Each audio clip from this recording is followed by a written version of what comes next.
ಕಟಕ ರಾಶಿಯವರೇ, ಈ ಮಾರ್ಚ್ ತಿಂಗಳು ನಿಮ್ಮ ಬದುಕಿನಲ್ಲಿ ಒಂದು ದೊಡ್ಡ ಬಿರುಗಾಳಿಯನ್ನೇ ಎಬ್ಬಿಸಲಿದೆಯೇ ಅಥವಾ ಶಾಂತಿಯ ದಡ ಸೇರಿಸಲಿದೆಯೇ?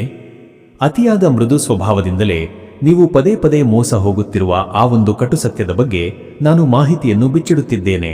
ಈ ವಿಷಯವನ್ನು ಕೇಳುವ ಮುನ್ನ ವಿಡಿಯೋಗೆ ಒಂದು ಲೈಕ್ ನೀಡಿ ಮತ್ತು ಕಾಮೆಂಟ್ ಬಾಕ್ಸ್ನಲ್ಲಿ ಜೈ ಮಾ ಅನ್ನಪೂರ್ಣೇಶ್ವರಿ ಎಂದು ಬರೆಯಿರಿ.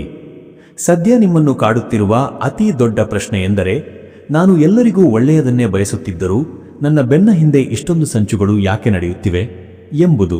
ಕಟಕ ರಾಶಿಯವರೇ, ಈ ಮಾರ್ಚ್ ತಿಂಗಳಲ್ಲಿ ನಿಮ್ಮ ಮನೆಯ ಒಳಗಿರುವವರೇ ಅಥವಾ ನಿಮ್ಮ ಆಪ್ತ ವಲಯದವರೇ ನಿಮ್ಮ ಹೆಸರಿಗೆ ಕಳಂಕ ತರಲು ಪ್ರಯತ್ನಿಸುತ್ತಿರುವುದು ನಿಮಗೆ ಅರಿವಿಗೆ ಬರಲಿದೆ.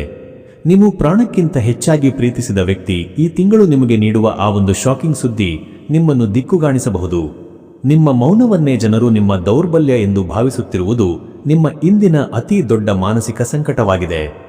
ಇನ್ನು ಈ ಎಲ್ಲಾ ಗೊಂದಲಗಳಿಂದ ಹೊರಬಂದು ನಿಮ್ಮ ಮಾನಸಿಕ ನೆಮ್ಮದಿಯನ್ನು ಕಾಪಾಡಿಕೊಳ್ಳಲು ಇರುವ ಆ ಒಂದು ಸರಳ ಪರಿಹಾರ ಇಲ್ಲಿದೆ ನೋಡಿ. ಪ್ರತಿ ಸೋಮವಾರ ತಪ್ಪದೆ ಶಿವನ ದೇವಸ್ಥಾನಕ್ಕೆ ಭೇಟಿ ನೀಡಿ ಶುದ್ಧವಾದ ಹಾಲಿನಿಂದ ಅಭಿಷೇಕ ಮಾಡಿಸಿ.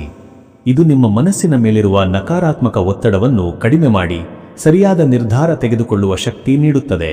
ನಿಮ್ಮ ಕಣ್ಣೀರಿಗೆ ಬೆಲೆ ಸಿಗುವ ಕಾಲ ಈಗ ಹತ್ತಿರದಲ್ಲಿದೆ. ಹೆಚ್ಚಿನ ಮಾಹಿತಿಗಾಗಿ ಈ ಮೇಲಿನ ನಂಬರ್ಗೆ ಕರೆ ಮಾಡಿ.